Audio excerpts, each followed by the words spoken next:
I am film critic Amy Nicholson. That was Catherine Called Birdie, and I would love you guys to help me in joining two of our actors from the cast. We've got Andrew Scott and Joe Alwyn.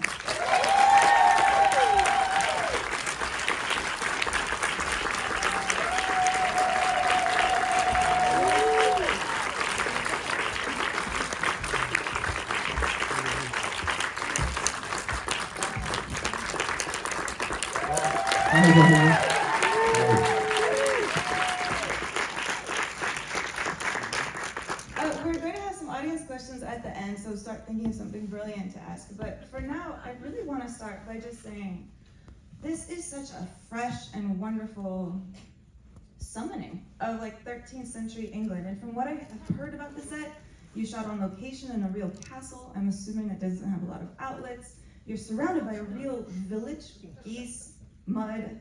I heard that the extras, if there was an extra who was a blacksmith, they actually knew how to blacksmith. So I just want to hear from you two as actors, what was it like walking through this village that Lena and her crew summoned for you guys to give great performances in? It was extraordinary, wasn't it? It was absolutely freezing. Yeah, you're not allowed to. You're not allowed to light or heat. You are allowed to light, but you're not allowed to heat these castles because they belong to the National Trust. So it was extremely cold. When did you shoot it? When was that? I think it was in February. February, yeah. Yeah, my main memory is people just huddled in corners with hot water bottles and. But of course, we were wearing dresses, silk dresses. So, But they did build the little village outside that was all built, and Lena was running around scooping up chickens each day and being Lena. Yeah. Well, as a bit of backstory, I mean, this is Lena's first adaptation, the first like movie that she's done that wasn't completely her original story. And it's based on a book by Karen Cushman. It came out in the 90s. And part of why Karen Cushman wrote this book in the 90s is because, believe it or not, we actually have no records of what it was like to be a little girl in the 12th century. Nobody asked them, nobody wrote down anything about them, none of their diaries were preserved. They were really only written about if they were like a princess, and it was like one sentence, here's who they married, and Right. That's what happened to them. And I had this, when I watched this movie for the first time, and maybe some people in here felt the same way, I had this idea of seeing Lena as a young girl, reading this book when it came out, and it almost being like this text for her as like an artist, as a girl, and feeling this passion in her to want to bring this story out for another generation. Did you talk about that with her on set ever? Yeah, she bought the rights about 10 years ago, but she had loved the book since she was a girl. Since she was about 12, it was her favorite book. And yeah, I think people feel like it's a surprising choice for Lena to have made this film. But actually, in many ways, it's the perfect choice for her. I mean, I have to say, her spirit is all over the film. She's she and Bella, who plays Birdie, had this extraordinary relationship, and she was very nurturing with Bella, but in a very kind of unpatronizing way. I think they were and are genuinely friends, and she's genuinely interested in what Bella has to say, which is why I think that performance is so extraordinary. I think there's something of the adult about her, and there's something of the child about her, and I think she's playful and wrong, and she's pretty feral at times, and I think it's such a fearless performance, and I think that's why Lena's spirit is so important in it, because, you know, of course we wanted it to be authentic, but you know, we wanted to create this, particularly this dynamic of a family that's a real, that we would recognize today, where everybody's just getting on each other's nerves, and that the people who maybe have the most, there's something that I had to think about a lot, was the idea that the people in families who sometimes are the most similar actually are the ones who clash the most, and so that's something we spoke about a lot as well. But yeah, it's Lena's spirit all over that film, yeah, without a doubt.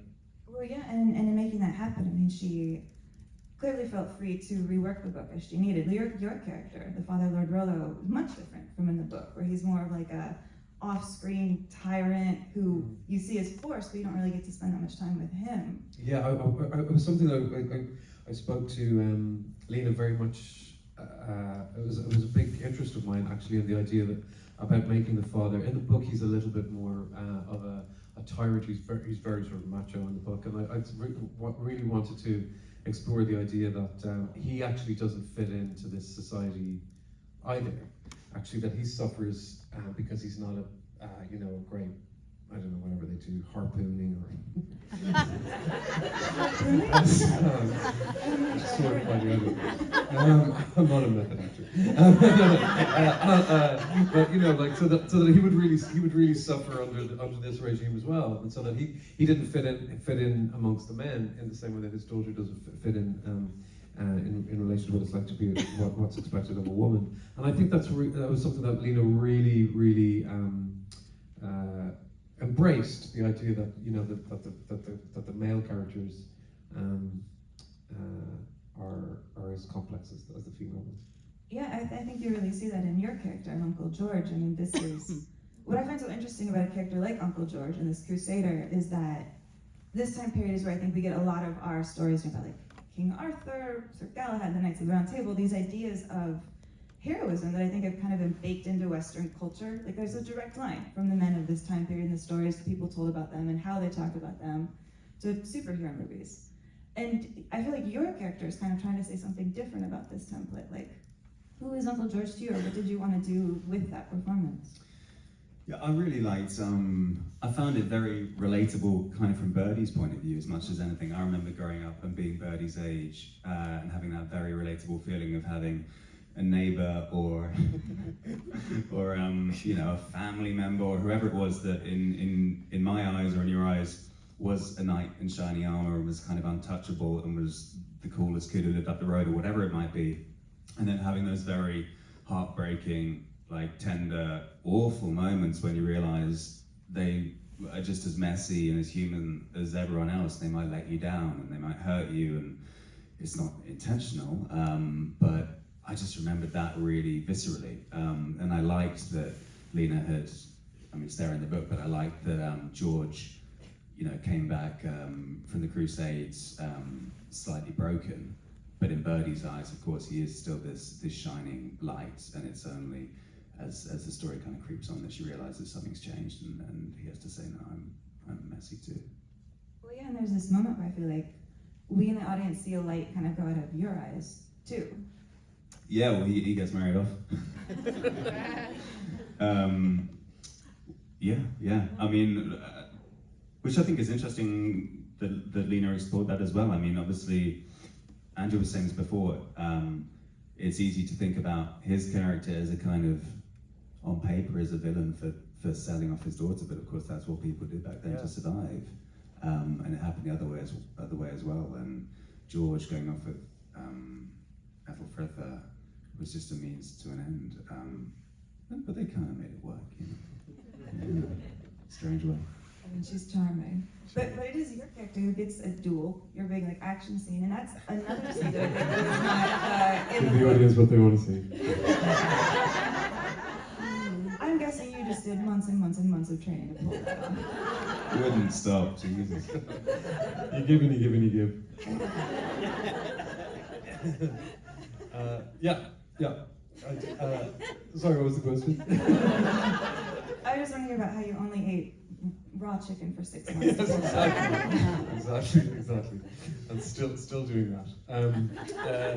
No, the big challenge for us all was because actually the way they would have spoken in the 13th century, we wouldn't even recognize it necessarily even as English.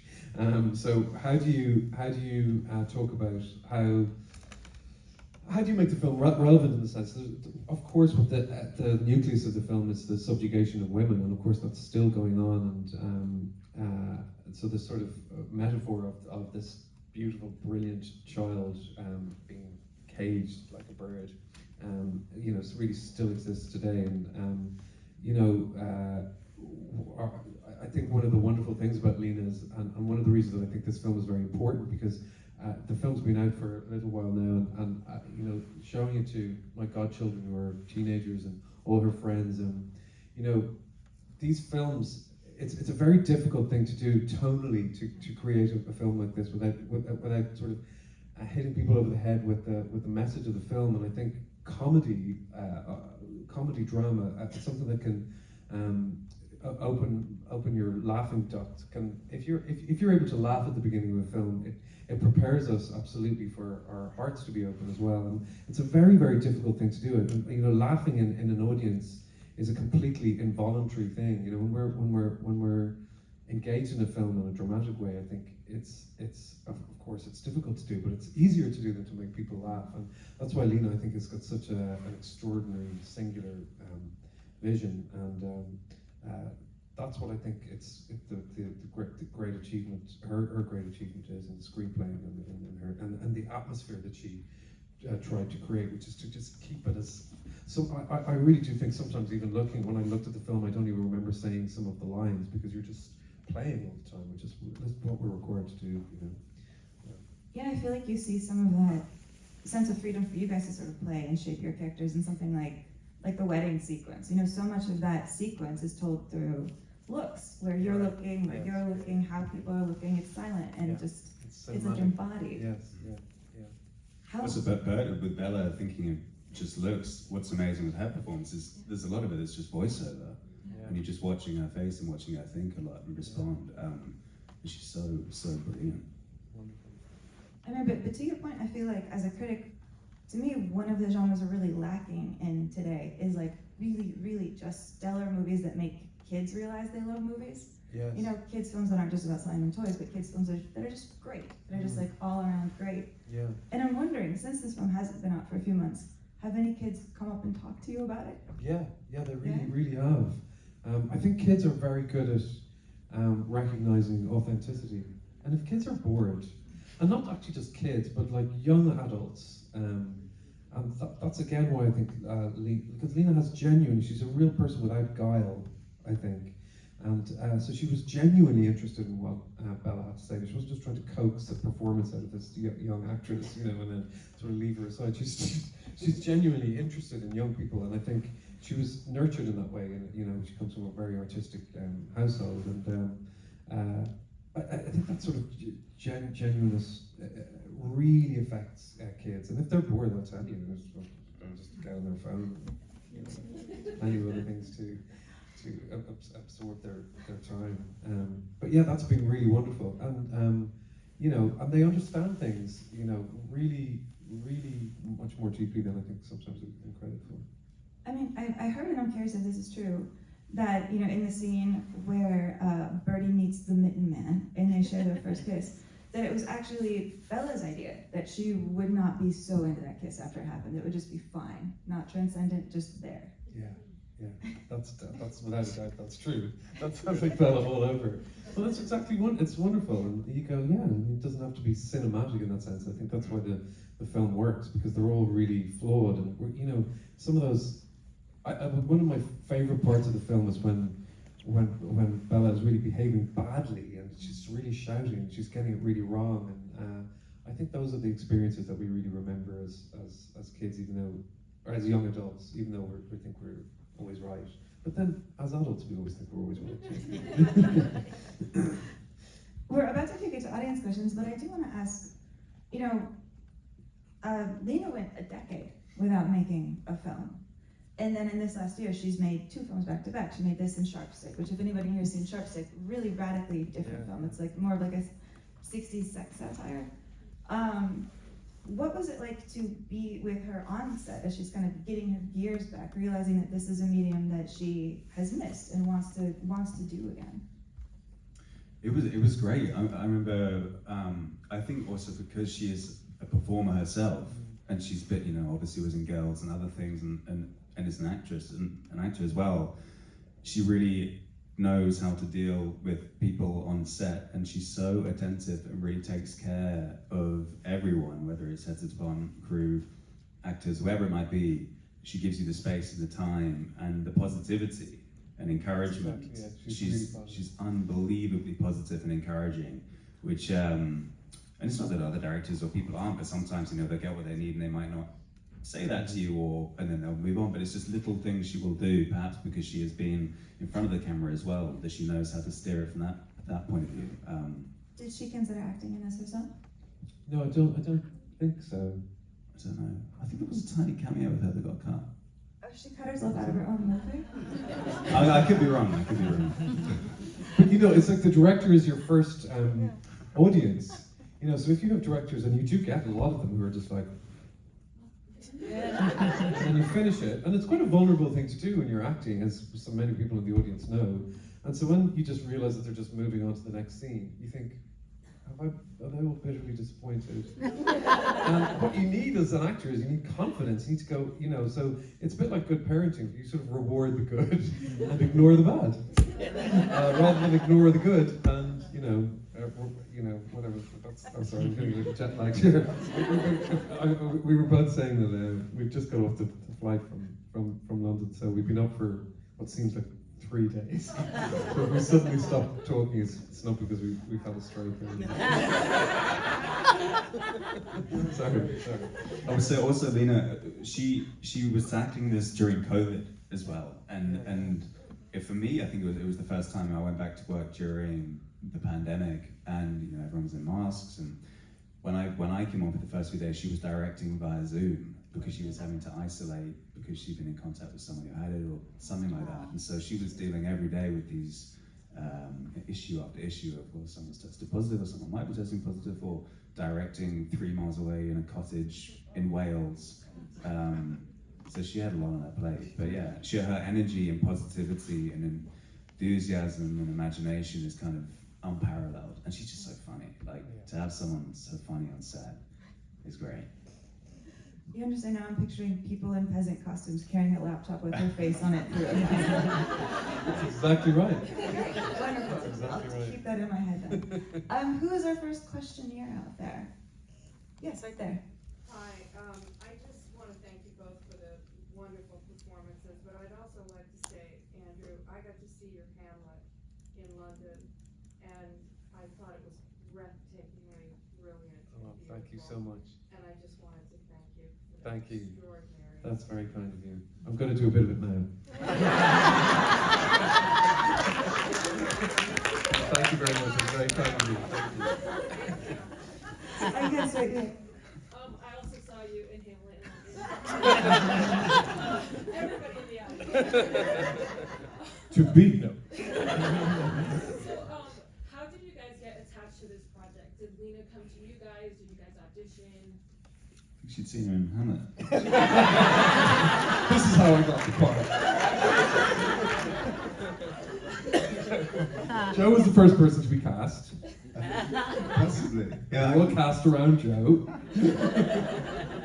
Lena had been speaking about it for a while, and it was meant to happen a year or so before the pandemic, and she kindly sent it and said, "Will you read it? I've been thinking about you for this part." And then there was I loved the script, I loved her tone. There was a bit of back and forth about how we could kind of thicken things up a little bit, but we did a read through for it, I think, when did we film this? 2020? I think we did a read through in like 2019.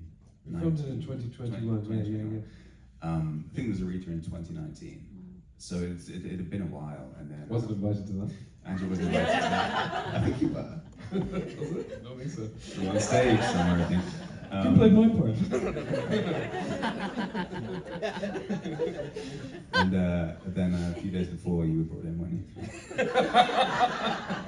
Yeah, after the fourth person turned it down. I was asked to play the part much later than Joe was asked to play his part, and it was a really nice conversation, actually. A really fun, hilarious conversation with Lena, because she's just always so funny and brilliant. But my concern with it, actually, the first problem that I remember when I was reading the script was the sort of corporal punishment nature of it. Initially, it was actually a lot more violent, actually. I was like, how do you play a character like that who beats the heroine and still have some sort of empathy for him too, and like how does it become just not a really thankless sort of situation? And actually, sometimes those problems, the very thing that you think that's why I shouldn't do it, is a very good starting point for why you should do it. If you go, okay, well, how then do you go about making this character somebody that you sort of, even if you don't like him at the beginning, that by the end you if you start at point A and end at point Z, that's actually always what you want with a character. You want to start and finish in a very different place than where you started. And so she was so receptive to that, and everything she was just like, wow, I love that, and she'd go and think about it and call you and text you and all that kind of stuff. So sometimes with those things, even if the script wasn't in the form that we see it in the movie now, it's just that feeling that you have that you think, I'm going to really love working with this person. That's kind of, because you know, it takes as much effort to make a bad film as it does to make a good film. So you just have to think, am I going to really enjoy this process? Am I really going to at least attempt to make something that people respond to? Yes, right here. So I have two questions. One, I wanted to know, was there a more challenging scene that you each had that you kind of, or a funnier scene that you kind of couldn't kind of keep it together, that you had a difficult time constantly having to reshoot? And then the second, how do you feel about working with a female director opposing to a male director? I'll repeat those for the back. The first question is, did you have any challenging scenes because they were hard, because they were funny, because you couldn't keep a straight face, that you had to do over and over again? And then the second question is, how is it different working with a female director as opposed to a male director? Firstly, I suppose scene-wise, one of the scenes I liked doing, I get married in it, but there's not a huge amount to do, but just because there are so many people there. Your wedding scene. My wedding scene, I remember liking and being very, very funny, because even people that it might cut to briefly, there's an actor called David Bradley, who's the brilliant. The old yeah. It's a black butterfly. Absolute genius. And he was doing all kinds of filthy improvisation that they could never let be seen in the film, but he was doing it. And everyone was in hysterics during the wedding scene at him, I remember that. That was good fun. In relation to working with a female director, I've for whatever way it's happened in the past 3 years, I've worked with a lot of female, not just directors, but writer-directors, Phoebe White-Bridge and Fleabag, and really amazing. And Emily Mortimer, she did an adaptation of The Pursuit of Love. And I feel sometimes the kind of question about female directors is sometimes, to me, it's a really interesting one, because I think we lose out. It's the idea of sort of having a feminist perspective, which of course female directors have, but I think any decent human being should have a feminist sort of perspective. And I think the idea that I think what sometimes is overlooked is how just being a male actor. At no point do I ever feel with the female directors that I've worked with, the good ones anyway, are they any less interested in the male actors than they are, or the male characters than they are the female ones. And so I think what you want is somebody who's a great humanist, and that's why this film is so colourful, because Lena's just interested in everybody. And I think the sometimes when we look at, you know, the gender or the sexuality or the race of the director, we lose out what the most important thing to remember is their ability as storytellers and their ability as humanists. So yeah, so in that sense, to answer your question, I actually don't think there's any difference. It's just that there aren't enough of them. We just don't. There just needs to be more and more and more. That's all it is. We just need to have more. Yeah. Well, I want to thank all of you for being here tonight to see Catherine Called Birdie. It's a marvelous film. Please tell everybody else to enjoy the